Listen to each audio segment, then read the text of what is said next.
Hello everyone, this is Neha and welcome to my channel teaching exams.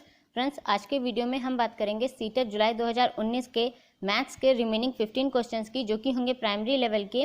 इसके पहले के 15 questions के वीडियो का लिंक आपको डिस्क्रिप्शन बॉक्स में मिल जाएगा, आप वहां से देख सकते हैं। तो चलिए स्टार्ट करते हैं आज के पहले क्वेश्चन से। पहला क्वेश्चन है, योग पर निम्नलिखित शाब्दिक समस्याओं को पढ़िए। पॉइंट ए, एक टोकरी में 15 संतरे हैं और दूसरी टोकरी में 17 संतरे हैं, सब मिलाकर कितने संतरे हैं। पॉइंट बी, एक 9,950 रुपये वाले मोबाइल फ़ोन की कीमत में बजट के बाद 375 रुपये की वृद्धि हो गई, नई कीमत क्या है। निम्नलिखित में से कौन सा कथन सही है। नंबर एक, ए योग की संवर्धन संरचना प्रदर्शित करता है और बी योग की समुच्चयन संरचना को प्रदर्शित करता है। नंबर दो, ए योग की समुच्चयन संरचना को प्रदर्शित करता है और बी योग की संवर्धन संरचना को प्रदर्शित करता है। नंबर तीन, दोनों ही योग की समुच्चयन संरचना को प्रदर्शित करते हैं। या फिर नंबर चार, दोनों ही योग की संवर्धन संरचना को प्रदर्शित करते हैं। तो देखिए, एक टोकरी में 15 संतरे हैं और दूसरी टोकरी में 17 संतरे हैं, सब मिलाकर कितने संतरे हैं। तो ये जो क्वेश्चन होते हैं, जैसे कि मान लीजिए 5 सेब हैं और 5 संतरे हैं, दोनों को जोड़कर बताया गया योग, तो ये क्या होता है, ये होता है समुच्चयन। तो एक टोकरी में 15 संतरे हैं और दूसरी टोकरी में 17 संतरे हैं, सब मिलाकर कितने संतरे हैं। तो ये क्या होती है, ये समुच्चयन संरचना होती है। ए योग की समुच्चयन संरचना को प्रदर्शित करता है। फिर एक 9,950 वाले मोबाइल फ़ोन की कीमत में बजट के बाद 375 रुपये की वृद्धि हो गई है, नई कीमत पूछी जा रही है। देखिए, अगर पहले कीमत ये थी, फिर बाद में बढ़ गई, वृद्धि के बाद की जो कीमत पूछी जा रही है, यानी कि जो नई कीमत पूछी जा रही है, तो ये क्या हुआ, ये योग की संवर्धन संरचना को प्रदर्शित करता है। तो ऑप्शन नंबर 2 सही हो जाएगा। देखिए, योग की समुच्चयन संरचना क्या होती है। मान लीजिए किसी के पास 4 आम हैं, 6 सेब हैं, तो इनका योग क्या हुआ, योग की समुच्चयन संरचना। योग की संवर्धन संरचना क्या होता है, जो भी वस्तु दी होती है उसमें वृद्धि के बाद जो योग होता है, यानी कि 9,950 वाला मोबाइल था, इसमें 375 की वृद्धि हो गई, वृद्धि के बाद जो योग होता है उसको क्या कहते हैं, संवर्धन संरचना। तो ऑप्शन 2 सही हो जाएगा। ए योग की समुच्चयन संरचना को प्रदर्शित करता है और बी योग की संवर्धन संरचना को प्रदर्शित करता है। अगला क्वेश्चन है, एक अध्यापक कक्षा 4 के छात्रों को निम्नलिखित कार्य देता है, 25 टाइल को सभी संभव आयताकार व्यूहों में व्यवस्थित करें। इस कार्य से निम्नलिखित में से कौन सी गणितीय अवधारणाओं को संबोधित किया जा सकता है। नंबर एक, आयतन क्षेत्रफल लंबाई। नंबर 2, क्षेत्रफल गुणनखंड परिमाप। नंबर 3, क्षेत्रफल परिमाप आयतन। या फिर नंबर 4, क्षेत्रफल आयतन लंबाई। तो देखिए, बात हो रही है 25 टाइल को सभी संभव आयताकार व्यूहों में व्यवस्थित करने की। तो आयतन 3 ऑप्शन में है। जब हम टाइल को फर्श पर बिछाएंगे तब देखिए, इसकी हम लंबाई चौड़ाई तो निकाल सकते हैं, ठीक है, लेकिन आयतन के लिए हमें लंबाई गुणे चौड़ाई गुणे ऊंचाई की भी जरूरत होती है, और टाइल में इतनी ऊंचाई नहीं होगी कि हम उसका आयतन माप सके। इसीलिए ऑप्शन 1, 3 और 4 कैंसिल हो जाते हैं, तो ऑप्शन नंबर 2 सही हो जाएगा। क्षेत्रफल और परिमाप के लिए हमें लंबाई चौड़ाई की जरूरत होती है, जो कि हम ज्ञात कर सकते हैं, और गुणनखंड भी निकाल सकते हैं, इसलिए ऑप्शन नंबर 2 यहाँ पर सही हो जाएगा, क्षेत्रफल गुणनखंड परिमाप। अगला क्वेश्चन है, पियाजे के प्रस्ताव के अनुसार माप में विभिन्न भौतिक राशियों के संरक्षण की योग्यता के विषय में सही कथन को पहचानिए। नंबर 1, भार के संरक्षण की समझ आयतन के संरक्षण से पहले आती है। नंबर 2, आयतन के संरक्षण की समझ द्रव्यमान के संरक्षण से पहले आती है। नंबर 3, भार के संरक्षण की समझ संख्याओं के संरक्षण से पहले आती है। या फिर नंबर 4, लंबाई के संरक्षण की समझ संख्याओं के संरक्षण से पहले आती है। देखिए, जब भी आप कोई भार वाली वस्तु उठाते हैं तो उसको उठाते ही आपके मन में पहले यही आता है कि कितना भारी है। इसका मतलब ऑप्शन नंबर 1 सही हो जाता है। भार के संरक्षण की समझ आयतन के संरक्षण की समझ से पहले आती है, तो ऑप्शन 1 सही हो जाएगा। अगला क्वेश्चन है, वेन हिले के स्तर जिस विकास की अवस्थाओं का संकेत करते हैं वह है। नंबर 1, संख्या की संकल्पना।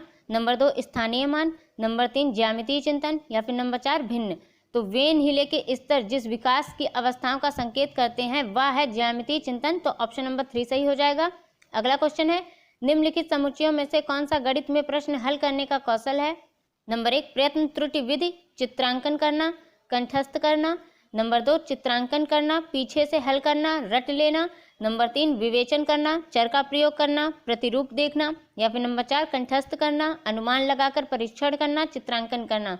तो देखिए कंठस्थ करना, रट लेना और कंठस्थ करना तो निगेटिव हो गया। हमें पॉजिटिव जो ऑप्शन होता है उसी को चुनना होता है जब हमें हाँ में आंसर देना होता है। तो देखिए समुच्चयों में कौन सा गणित में प्रश्न हल करने का कौशल है, तो विवेचन करना, व्याख्या करना यानी चर का प्रयोग करना यानी वेरिएबल यूज करना। जैसे दे दिया गया 3 + 4 = 7 प्लस क्वेश्चन मार्क, तो यहाँ ये जो खाली स्थान होता है तो हम इसमें x मान लेते हैं। क्या मान लेते हैं? एक वेरिएबल यानी चर का प्रयोग करते हैं। प्रतिरूप देखना यानी पैटर्न देखना, तो ये सब क्या है? गणित में प्रश्न हल करने का कौशल है। तो ऑप्शन नंबर 3 सही हो जाएगा, विवेचन करना, चर का प्रयोग करना और प्रतिरूप देखना। अगला क्वेश्चन है 2 दशमलव वाली संख्याओं के गुणन जैसे कि 0.3 × 0.2 = 0.06 की संकल्पना को समझाने के लिए निम्नलिखित में से कौन सा शिक्षण अधिगम साधन उचित है? नंबर 1 डायनिस ब्लॉक्स, नंबर 2 टेलर का गिनतारा, नंबर 3 संख्या चार्ट, नंबर 4 ग्राफ पेपर। तो 2 दशमलव वाली संख्याओं के गुणन की संकल्पना को समझाने के लिए कौन सा शिक्षण अधिगम साधन उचित होता है? तो ग्राफ पेपर होता है। तो ऑप्शन नंबर 4 सही हो जाएगा। अगला क्वेश्चन है राष्ट्रीय पाठ्यचर्या की रूपरेखा यानी एनसीएफ 2005 की अनुशंसा के अनुसार प्राथमिक विद्यालयों का गणित पाठ्यक्रम कैसा होना चाहिए? नंबर 1 छात्रों के प्रतिदिन के अनुभवों से संबंधित होना चाहिए, नंबर 2 कार्य विधिक ज्ञान पर केंद्रित होना चाहिए, नंबर 3 गणितीय संकल्पनाओं में कठोरता देने वाला होना चाहिए, या फिर नंबर 4 छात्रों को प्रगामी गणित के लिए तैयार करने वाला होना चाहिए। तो पूछा जा रहा है एनसीएफ 2005 की अनुशंसा के अनुसार प्राथमिक विद्यालयों का गणित पाठ्यक्रम कैसा होना चाहिए? तो छात्रों के प्रतिदिन के अनुभवों से संबंधित होना चाहिए। तो ऑप्शन 1 सही हो जाएगा। अगला क्वेश्चन है गणितीय अध्यापन को प्रभावी बनाने के लिए निम्नलिखित में से कौन सी विशेषता नहीं है? नंबर 1 एक ही संकल्पना के लिए विभिन्न शिक्षण अधिगमों का प्रयोग, नंबर 2 एक नई संकल्पना का परिचय देने के लिए समय के नियम का कठोरता से पालन करना, नंबर 3 छात्रों की त्रुटियों के प्रतिरूपों पर केंद्रित होना, नंबर 4 प्रतिदिन के अनुभवों के साथ संबंध स्थापित करना। तो देखिए पूछा जा रहा है कि गणितीय अध्यापन को प्रभावी बनाने के लिए कौन सी विशेषता नहीं है? तो कठोरता से पालन करना, दंड देना, ये सब निगेटिव वर्ड होते हैं। तो ऑप्शन 2 सही हो जाएगा। एक नई संकल्पना का परिचय देने के लिए समय के नियम का कठोरता से पालन करना, यह नहीं है। तो ऑप्शन 2 सही हो जाएगा। अगला क्वेश्चन है प्राथमिक स्तर पर विद्यार्थियों के गणित अधिगम का मूल्यांकन करने के लिए निम्नलिखित में से कौन सी प्रभावशाली योजना नहीं है? नंबर 1 ऐसे कार्यों की अभिकल्पना की जाए कि यंत्रवत रटने और संकल्पना समझ में अंतर किया जा सके, नंबर 2 विद्यार्थियों की त्रुटियों को जानकर उनके तर्क का विश्लेषण किया जाए, नंबर 3 ऐसे कार्यों की अभिकल्पना की जाए जिनमें से अधिक स्तर के उत्तर प्राप्त हो सकते हैं, नंबर 4 मुख्यतः समूह संचालित कार्यों का प्रयोग किया जाए। तो पूछा जा रहा है प्राथमिक स्तर पर विद्यार्थियों के गणित अधिगम का मूल्यांकन करने के लिए कौन सी प्रभावशाली योजना नहीं है?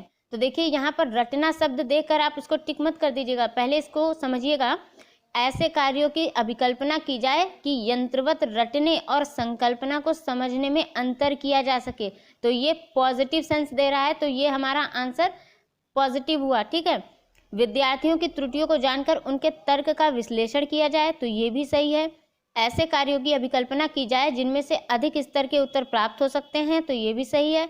मुख्यतः समूह संचालित कार्यों का प्रयोग किया जाए, तो देखिए पूछा क्या जा रहा है कि प्राथमिक स्तर पर विद्यार्थियों के गणित अधिगम का मूल्यांकन करने के लिए प्रभावशाली योजना नहीं है, प्रभावशाली योजना नहीं है। समूह संचालित कार्यों का प्रयोग करना कोई प्रभावशाली योजना नहीं है, तो ऑप्शन नंबर 4 सही हो जाएगा। अगला क्वेश्चन है 18 से 3/4 में कितने चतुर्थांश हैं? तो देखिए चतुर्थांश यानी 1/4। अब देखिए 4 की 18 से गुणा करेंगे तो कितना आएगा? 4 × 8 = 32, हासिल लगा 3, 4 × 4 = 3, 7 72, 72 में 3 जोड़ देंगे कितना होगा? 75, यानी 75/4। ठीक है, तो पूछा जा रहा है कि 75/4 में कितने चतुर्थांश हैं? तो मान लीजिए x चतुर्थांश हैं। ठीक है, या तो ऐसे लिख लीजिए या ऐसे लिख लीजिए, एक ही बात है। तो 4 से 4 कैंसिल, तो x बराबर क्या आ गया? 75। तो 18 से 3/4 में कितने चतुर्थांश हैं? तो 75 हैं। अगला क्वेश्चन है एक स्कूल में आधे छात्र बैडमिंटन खेलते हैं, 1/4 छात्र वॉलीबॉल खेलते हैं, 1/8 टेनिस खेलते हैं, 1/16 छात्र शतरंज खेलते हैं और बाकी तैराकी के लिए जाते हैं। यदि वॉलीबॉल खेलने वाले छात्रों की संख्या 160 है तो कितने छात्र शतरंज खेलते हैं? तो देखिए पूछा जा रहा है कितने छात्र शतरंज खेलते हैं और छात्रों की संख्या बता रखी है 1/16। फिर यहाँ पर देखिए वॉलीबॉल खेलने वाले छात्रों की संख्या दे रखी है 160 और यहाँ पर दे रखा है 1/4 छात्र वॉलीबॉल खेलते हैं, यानी टोटल में से 1/4 छात्र वॉलीबॉल खेलते हैं। ठीक है, 1/4 की वैल्यू है 160 और 1/16 की पूछी जा रही है, तो 160 गुणे 1/16 ये बटे में चला जाएगा और गुणे 1/4 ये 4 ऊपर चला जाएगा, तो गुणे 4 लिख लेते हैं, यहाँ से हटा देते हैं। 4 एकम 4, 4 चक्के 16, 4 एकम 4, 4 चक्के 16 और ये 0। आंसर कितना आया? 40। तो ऑप्शन नंबर सही हो जाएगा 40। कितने छात्र शतरंज खेलते हैं? तो 40 छात्र खेलते हैं। अगला क्वेश्चन है, दीपा एक डाकघर में पत्र और पार्सल डाक से भेजने के लिए जाती है। डाक की दरें इस प्रकार चित्रित की गई हैं। पत्र का भार 0.1 20 ग्राम या उससे कम पर 5 रुपये। 0.2 है प्रत्येक अतिरिक्त 20 ग्राम के लिए 2 रुपये पार्सल का भार। 0.3 है 50 ग्राम या उससे कम पर 5 रुपये। 0.4 है प्रत्येक अतिरिक्त 50 ग्राम के लिए 3 रुपये। तो दीपा 2 पार्सल क्रमशः 250 ग्राम और 300 ग्राम भार के और 2 पत्र क्रमशः 20 ग्राम और 35 ग्राम भार के ही भेजना चाहती है। उसे कितना डाक शुल्क देना होगा? तो देखिए पहले पार्सल का भार देख लीजिए 250 ग्राम और 300 ग्राम। अब देखिए पार्सल का एक भार है 250 ग्राम और दूसरा भार है 300 ग्राम और पार्सल के भारों की कीमतें ये दे रखी हैं। ठीक है, और ये जो है ऊपर की पहले और दूसरे पॉइंट में ये पत्र का भार दे रखा है। अब देखिए पहला भार है 250 ग्राम। 250 ग्राम में से 50 ग्राम निकाल लेते हैं क्योंकि 50 ग्राम की एक कीमत क्या है? 5 रुपये। फिर कितने बचते हैं? 200 ग्राम। ठीक है, 200 ग्राम यानी कि 50 को हम अगर 4 बार लिख लें तो क्या बताया है कि प्रत्येक अतिरिक्त 50 ग्राम के लिए हमें कितने रुपए देने होंगे? 3 रुपये। तो हमारे पास कितने 50 ग्राम एक्स्ट्रा हैं? 4 बार, तो हम 4 बार 3 लिख लेते हैं, जोड़ लेते हैं। इसको आप 4 गुणे 50 भी कर सकते हैं और 50 की कीमत कितनी है? 3, तो ऐसे भी कर सकते हैं। तो ठीक है, 3 चक्कू 12, 12 और 5 17, यानी कि जो पहला 250 ग्राम का पार्सल है उसकी कीमत क्या हुई? 17 रुपये। अब 300 ग्राम भार के पार्सल की कीमत देखते हैं, तो इसमें से 50 ग्राम निकाल लिया जिसकी कीमत हुई 5 रुपये।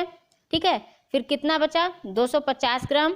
250 ग्राम को अगर हम इस तरह से लिखें 5 गुणे 50 तो लिख सकते हैं, यानी कि 50 को हम जब 5 बार लिखेंगे तो 250 आ जाएगा। ठीक है, अब यहाँ पर 50 ग्राम के भार के लिए कितने रुपये एक्स्ट्रा देने हैं? 3 देने हैं, तो हम लिख सकते हैं 5 गुणा 3।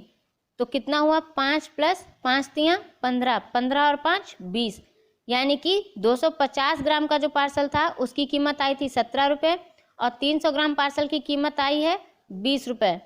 तो टोटल कितना हुआ? 37 रुपये। ये क्या हुआ? पार्सल का भार हुआ 37 रुपये। अब बात करते हैं पत्र की। तो पत्र के एक का भार है 20 ग्राम और दूसरा है 35 ग्राम। तो अब देखिए पत्र का एक भार है 20 ग्राम, दूसरा भार है 35 ग्राम। तो पत्र के ये भार हैं 0.1 और 2। देखिए 20 ग्राम या उससे कम पर 5 रुपये पे करना होगा, तो इस 20 ग्राम के लिए 5 रुपये हो गए। प्लस अब 35 ग्राम की बात करें तो 35 ग्राम में 20 ग्राम निकाल लिए तो कितने बचे? 15। ठीक है, इस 20 ग्राम की कीमत तो 5 रुपये हो गई, लेकिन 20 ग्राम के जो अतिरिक्त की कीमत है वो कितनी है? 2 रुपये। तो 2 रुपये, तो ये कितना हुआ? 5 2 7, तो 7 5 12, यानी 20 ग्राम के पत्र के भार की कीमत हो गई 5 रुपये और 35 ग्राम के पत्र के भार की कीमत हो गई 7 रुपये और टोटल कितना हुआ? 12 रुपये।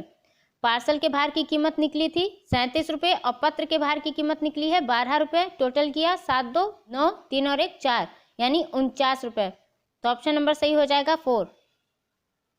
अगला क्वेश्चन है, अंकों 2 3 4 6 7 8 को निम्नलिखित रिक्त स्थानों में व्यवस्थित किया गया है। योग करने पर अधिकतम संभव संख्या होगी। अधिकतम संभव संख्या यानी कि हमें सबसे पहले सबसे बड़ी संख्या को शुरुआत में ही लिखना होगा। जैसे कोई भी संख्या दे रखी होती है, जैसे 5 दे दिया, 6 दे दिया, 7, अब इसकी हमें सबसे बड़ी संख्या बनानी है, तो सबसे पहले हम सबसे बड़ी संख्या को लिखेंगे, फिर उससे छोटी को लिखेंगे और फिर सबसे छोटी को लिखेंगे, तभी उन दी हुई संख्याओं की सबसे बड़ी संख्या बनती है। इसी तरह ये यहाँ पर लिख लिया 8, यहाँ पर लिख लिया 7, आप 7 को ऊपर भी लिख सकते हैं, 8 को नीचे लिख सकते हैं। उसके बाद पहले हमने देखिए 8 लिखा ऊपर, 7 लिखा नीचे, अब हम 6 को लिखेंगे ऊपर, 4 को लिखेंगे नीचे, 3 को फिर ऊपर लिखेंगे, 2 को फिर नीचे लिखेंगे, क्रम से चलेंगे। तो अब इसको हम जोड़ते हैं, 3 2 कितना हुआ 5, 6 4 कितना हुआ 10, हासिल लगा 1, 8 8 कितना हुआ 16, 1605, सबसे बड़ी संख्या क्या आ रही है? 1605, तो ऑप्शन नंबर 2 सही हो जाएगा, 1605। अगला क्वेश्चन है, नई दिल्ली चेन्नई राजधानी एक्सप्रेस गाड़ी की निम्नलिखित रेलवे समय सारणी को पढ़िए और प्रश्न का उत्तर दीजिए। निम्नलिखित में से कौन सा कथन सही है? हम इन चारों ऑप्शन को चेक करना होगा। पहला पॉइंट चेक करते हैं, भोपाल से विजयवाड़ा की यात्रा का समय। भोपाल से कब स्टार्ट हुई है गाड़ी चलना? 12:05 पर। और विजयवाड़ा कब पहुंची है? 14:15 पर। तो देखिए 14:15 और ये रहा 12:05। तो इसका डिफरेंस निकालेंगे, कितना निकलेगा? 5 से 5 गया 0, 1 ये रहा और 14 का 14 ही रहा। 14 घंटे 10 मिनट। और दे कितना रखा है? 13 घंटे 10 मिनट। तो ऑप्शन एक गलत हो जाएगा। दूसरा चेक करते हैं, नागपुर से चेन्नई की यात्रा का समय। नागपुर से गाड़ी चलना स्टार्ट हुई है 5:35 पर और चेन्नई पहुंची कितने बजे है? 20:45, यानी रात के 8:45 पर। तो इसका डिफरेंस निकालते हैं, 20:45 और इसमें से घटा देते हैं 5:35। 45 से 35 गया 10 बचा, 20 से 5 गया 15 बचा, यानी 15 घंटे 10 मिनट का समय जो कि दे रखा है ऑप्शन 2 में। तो ऑप्शन 2 सही होता है। अगला क्वेश्चन है, 50 में एक पूर्ण संख्या जोड़ी जाती है और फिर वही संख्या 50 से घटा दी जाती है, तो प्राप्त हुई दोनों संख्याओं का जोड़ क्या है? तो देखिए 50 में एक पूर्ण संख्या जोड़ी जाती है, मान लीजिए वो पूर्ण संख्या x है, फिर वही संख्या यानी कि फिर वही संख्या 50 से घटा दी जाती है। तो फिर वही संख्या 50 से घटा दी, हमने x माना था, x को घटा दिया। प्राप्त हुई दोनों संख्याओं का जोड़ क्या है? तो ये हमें संख्याएं प्राप्त हुई, इसका जोड़ हम निकाल लेंगे। तो कितना हुआ? प्लस का x और माइनस का x कैंसिल, 50 + 50 कितना हुआ? 100। तो ऑप्शन नंबर 4 सही हो जाएगा, 100। तो ये थे 15 क्वेश्चंस मैथ्स के। होपफुली फ्रेंड्स आपको सारे क्वेश्चन समझ में आए होंगे। अगर आपको यह वीडियो अच्छा लगे तो मेक श्योर मेरे चैनल को सब्सक्राइब करें, वीडियो को लाइक करें और बेल बटन को प्रेस करना ना भूलें ताकि मेरी नई वीडियोस की नोटिफिकेशन आप तक पहुंच सके। Till then bye, take care and thank you for watching.